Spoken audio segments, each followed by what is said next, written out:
Sindaco, ecco, lei è stato il primo firmatario insieme ad altri sindaci relativamente a questa idea del completamento dell'anello autostradale Gela-Castelvetrano. Il Ministro ha dato risposte positive, insomma. Sì, diciamo, mettiamo un primo tassello, bisogna tenere alta la guardia. Come ho detto nei giorni scorsi, i soldi li stanno mettendo in Europa per realizzare le infrastrutture, saranno messe, saranno del Recovery Fund.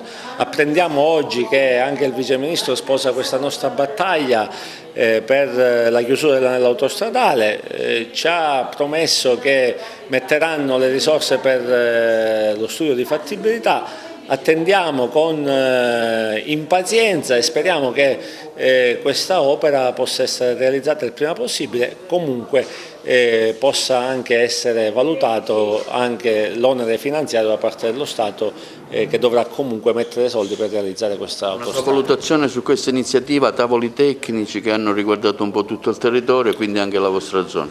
Ma le iniziative di confronto sono sempre importanti, ringraziamo per questo anche il Vice Ministro che già è al suo terzo appuntamento nel giro di 2 mesi, abbiamo portato l'elenco delle necessità della viabilità agrigentina, speriamo di risolvere sia il problema sulle strade statali ma anche quello sulle strade provinciali e per questo speriamo anche un coinvolgimento della Regione Siciliana, che è importante che si sieda anche a questo tavolo. La zona montana come va, Sindaco? Intanto abbiamo ottenuto il risultato che ANAS ha mantenuto l'impegno di effettuare alcuni lavori lungo la 118, è stato rifatto tutto un piano di interventi piccoli che stanno togliendo alcune criticità importanti, nonché l'asfalto e un poco di lavori si stanno facendo sulla 118.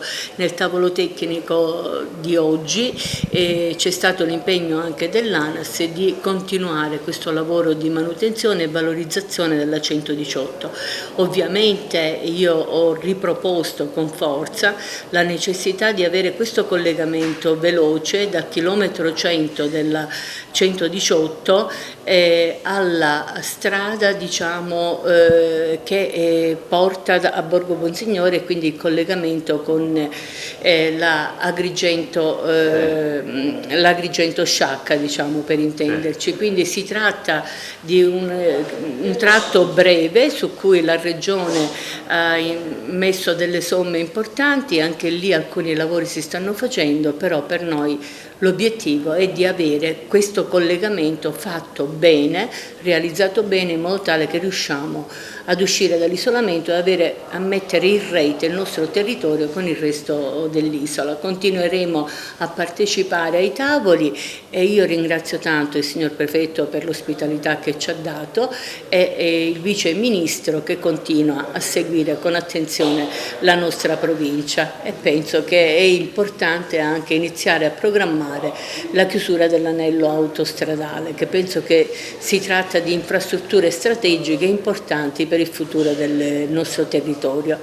Bisogna continuare a seguire e a chiedere che questi lavori siano fatti in modo celere, possibilmente come hanno fatto con il viadotto Morandi, trovando delle formule amministrative e organizzative che consentano di dare in tempi brevi risposte sul terreno delle infrastrutture della provincia, che sono fondamentali per lo sviluppo.